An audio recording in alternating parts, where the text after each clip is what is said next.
This is Charles Obune and this is Globe Watch. Roughly 6 million people live in the state of Israel, which is the only Jewish state in the world and found in one of the most hostile regions in the world, the Middle East, by geography and by its tradition of conflicts. The Israelis have played a significant contribution to the growth of humanity, from medical doctors, from the exploration of the space, and to having some of the best security experts you can imagine in the world. But the peace process in the state of Israel is in a state of limbo because the roadmap defined by the Bush administration is in the shelves. So, what is the situation in Israel today at a time when the global community is combating one menace, terrorism? My guest is the outgoing Israeli ambassador to Cameroon, Nadav Cohen.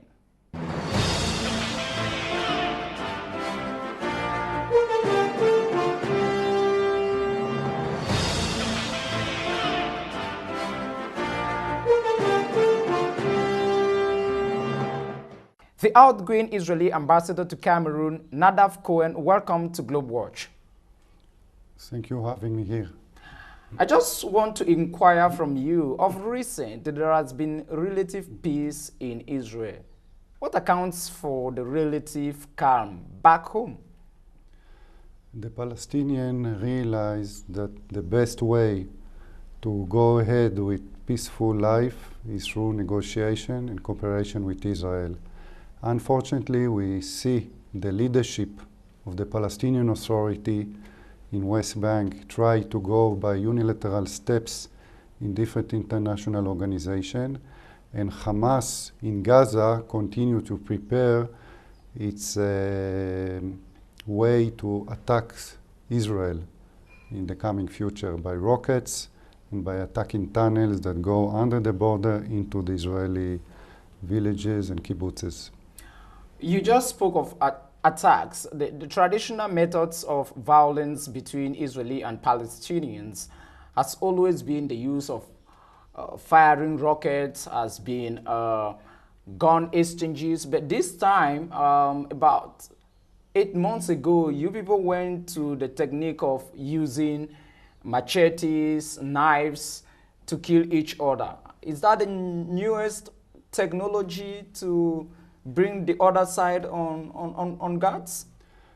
First of all, it was many years ago already we had a lot of knives attacks, but it's true that this time it's a new phenomenon that we see a lot of young Palestinians going and attack by knives or by scissors, but sometimes they use also guns and they use rockets to rocks. They throw rocks on cars that cause death of people.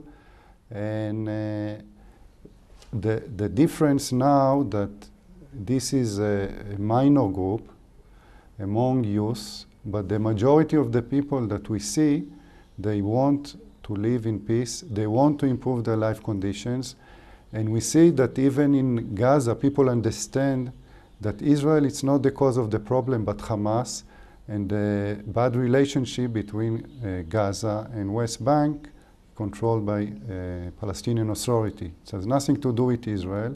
Israel approved all the measures that they asked to start to rehabilitate Gaza Strip, and we allow them to bring a lot of materials to build their new houses. During the last speech of your Prime Minister to the United Nations General Assembly in New York, instead of delivering his speech, he paused for 45 seconds or 40 seconds roughly. In diplomacy, what was the meaning of that silence? Because I can realize that he doesn't talk too much again.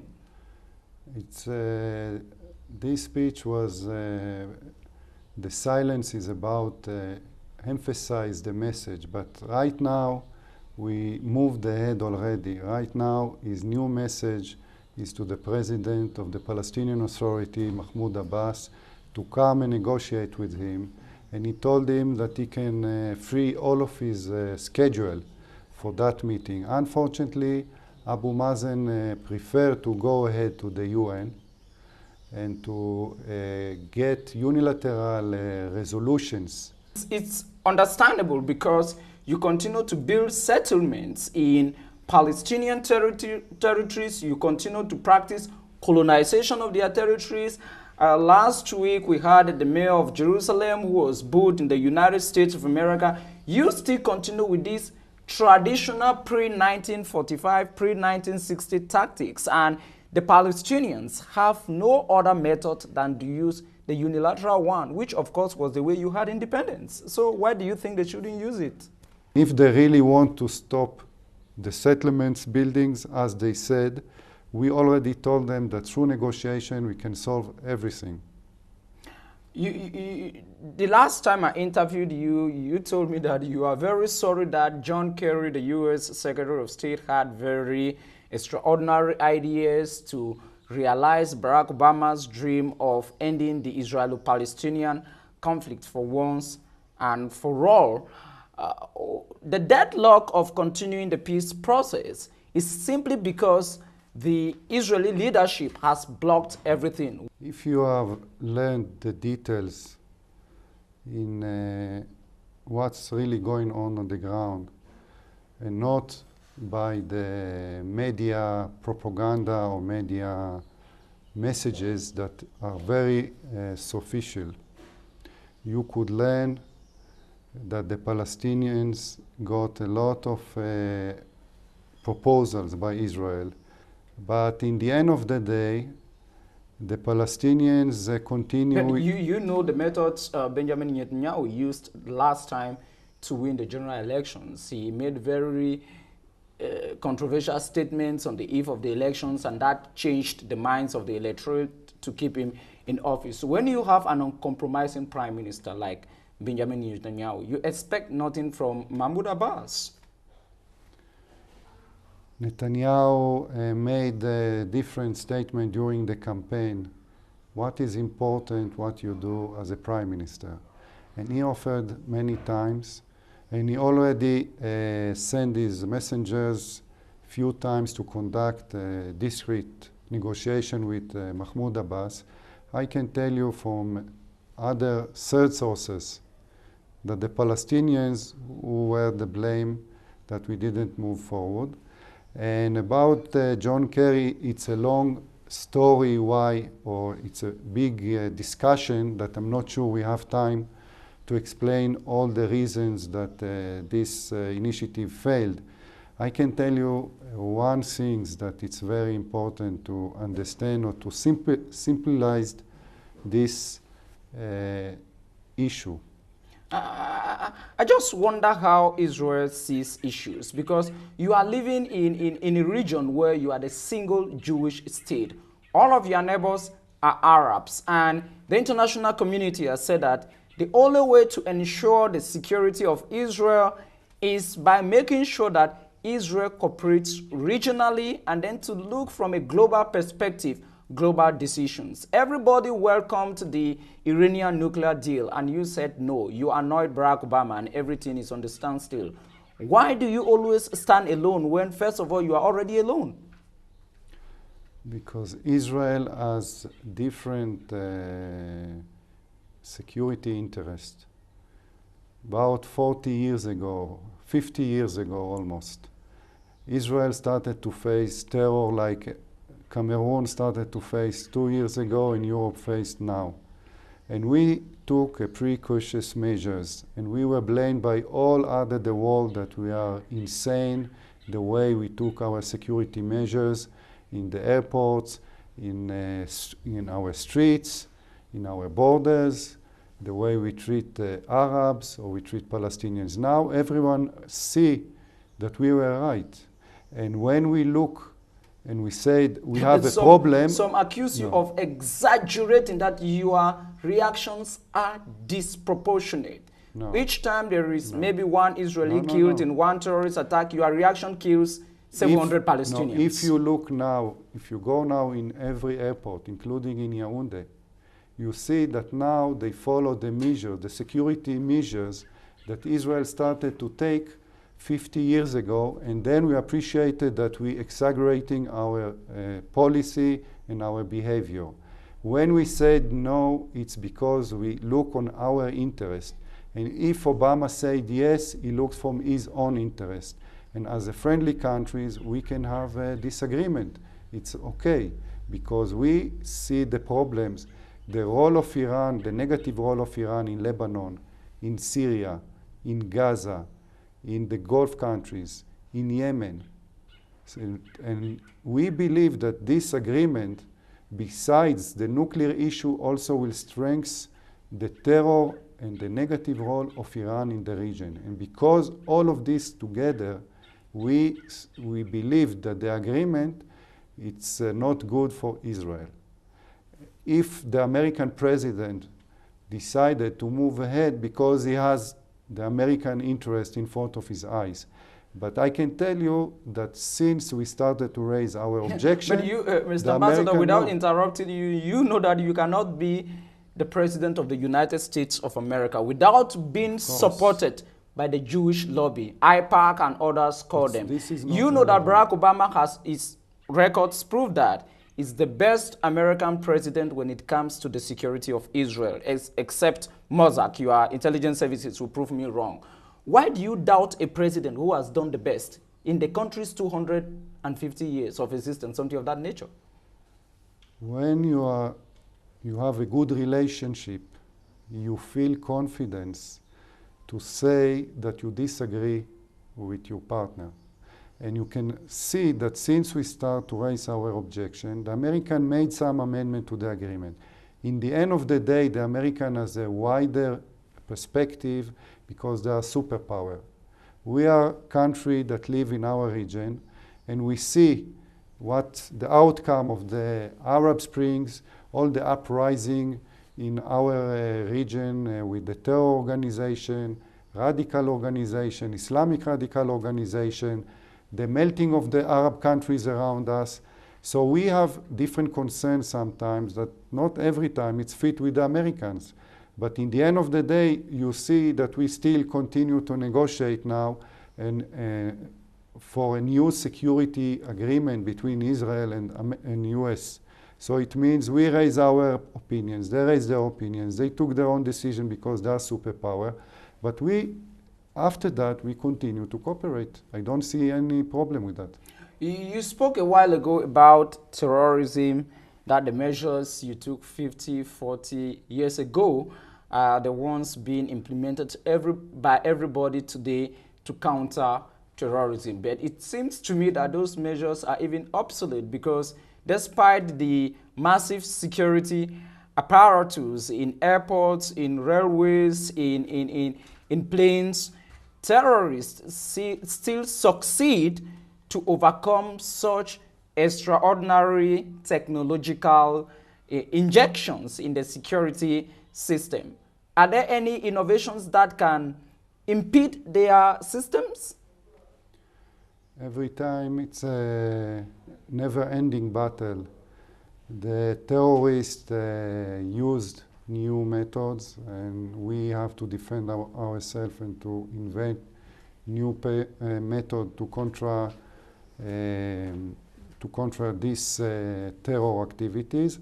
We all the time improve ourselves, but they also do their improvement. But what I want to say about our conflict, if you compare the situation in South Africa, the only reason that they succeeded to go ahead from the apartheid because Mandela took a real and a strong leadership in the way he moved ahead from the apartheid regime to the South Africa that we see today, and the peaceful meanings that he used. But you are very much aware that there are some Western. You are very much aware that there are some Western diplomats, and you have that such comments. You have heard them that they say that the Israeli government is running a kind of 21st century apartheid. You have heard such comments.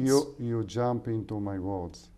What I said, that Mandela, he played a very crucial role.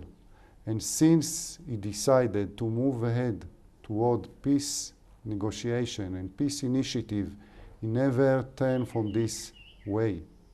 The Palestinians all the time play a zigzag. And even Abu Mazen is very moderate. He controls only Gaza, West Bank, and Hamas control Gaza. And we can't see any Palestinian Mandela. I just doubt when you praise Mandela today. This is somebody whom was buried and an invitation was given to your prime minister, and he complained that he didn't have money to attend his funeral in South Africa. I just wonder how you praise Mandela today for somebody you did not even honor during his last day. It seems ironical, Mr. Ambassador. What happened at that time, I can't make a comment on that because I don't know all the details for his decision. I can tell you something else. You are about 6 million people surrounded by people you call your enemies. You are found in a desert. You are the best performing economy in that region. What is your secret of success? There is no secret. We are not hiding our success stories. Actually, we sell them to bigger companies. We do, every year we have between $5 to $4 billion of startups, companies in Israel have been bought by bigger companies in United States or other places around the world, in China or in Europe. The secret, or maybe our way of success, is first of all that we never stop to innovate, to try to improve the world in different ways. For example, in Israel, in the last 12 years or so, if 10 I years. understand you, sleep is not part, sleeping is not part of the Israeli way of life. You don't sleep. We sleep. But I can tell you that in around the last 10 years, we had about 8 Nobel Prizes, Israelis who won Nobel Prizes in sciences or in economy. And Israel, because we face a lot of challenges from one hand, but also we want to contribute for the improvement for the global world, not only for Israel. And this is why you can see that in any natural disaster, earthquake or tsunami or whatever you name it, Israel will be among the first countries to deploy its own rescue team and to work in a very hard. And you know, in Haiti, we were the first country to deploy a hospital that treated more than 1,000 injured people. And this is, Israel is far, far away from Haiti, more than most of the countries in Europe, in America, whatever. So it's our belief that we would like to be part of the international community as innovators, as contributors. Unfortunately, we are hijacked by this Israeli-Arab conflict. And the problem is that the international community, especially the media, doesn't invest enough time to really explore the situation on the ground, and they play a very negative role instead of encourage mainly the Palestinians. When you say that the international media, for example, Mr. Ambassador, some would tell you, those who have traveled to Israel, that just the security disposition at Israeli airports or maritime entries discourages you to enter Israel to know the reality, because your control systems, it's simply what some Western media will call too much. I can tell you that I met many Cameroonians who visited in Israel, and they returned back very happily.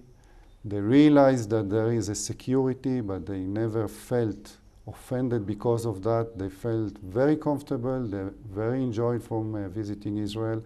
And I would like, I hope that you will find the time also to visit Israel and to see that the reality is much, much different from what the media broadcast I'll by have time agenda. In the days, I'll have time in the days ahead to be in Israel. For the past 2.5 years, you have been Israel's ambassador to Cameroon. We are in a very tight corner. Some administration officials will tell you that. What is your appreciation of Israeli-Cameroonian relations today and the current security challenges in the country? It's true that Cameroon faces a lot of challenges. And if you look around, you see many problems. But it's the same like in Israel. The key here is to start to do small progresses. One step in each area. You can't make a change in one step, in 1 year, in short period. It takes time, but you have to start to move forward. And when you start to move forward, after a while, the pace of the improvement increases all the time. And the key word here is motivation and endurance. It means that you will have motivation all the time to try to innovate, to improve yourself. Tell me a project which to you was the most innovative part of your diplomatic tenure in Cameroon in widening the scope of the diplomatic cables between Tel Aviv and Yaoundé. We succeeded to implement 3 trilateral framework in agriculture. One with AfD France, one with GIZ Germany, and one with IFAD, the International Funding for Agricultural Development Organization that sits in Rome. And what we did, that first of all, we joined to the national programs. We don't do a separate project in different regions. We joined the national program of Cameroon. And we liaise with Minader that our concentration will be the most efficient. And also we cooperate between those three frameworks. And therefore, we concentrate our efforts in specific activities in agriculture, mainly in training. And we started to see already some progress. So this is one of the achievements. We signed an MOU in cooperation between Cameroon and Israel in agricultural. We're going to bring here a long-term expert for 3 years. So we hope he will help the embassy to increase its influence in agricultural promotion.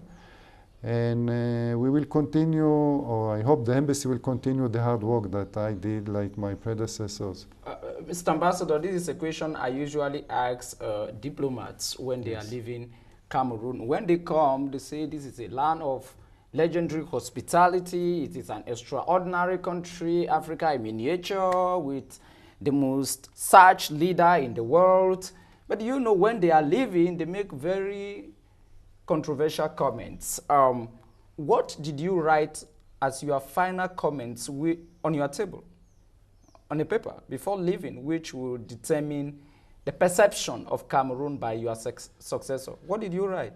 First of all, I live in a very short note. I haven't time to write it down, but the issue is that you have to work hard and never give up, because this country, it's a very friendly country for the state of Israel. This country faces a lot of challenges, and even sometimes you're upset, sometimes you are exhausted, sometimes you want to say, okay, I want to go back to Israel. Don't give up. Continue to work hard, and sometimes only by working hard, you encourage other people to do their job. And this is what we do with our health project that we run in the refugee camp in the East region. Next week we're going to have, or actually it started already, we're going to a refugee camp in Gadou, and we're helping there to vaccinate the children. And we also, we sent 4 pediatricians, Cameroonian pediatricians, not Israelis, to the medical hospital in Garabulai. And the idea is to show, first of all, our sympathy, but also to show Cameroonian pediatricians, that they can do also work for Cameroon, for themselves, for the nation, for the sake of the nation, to help, and also to show those aid organization and World Health Organization that they are not alone.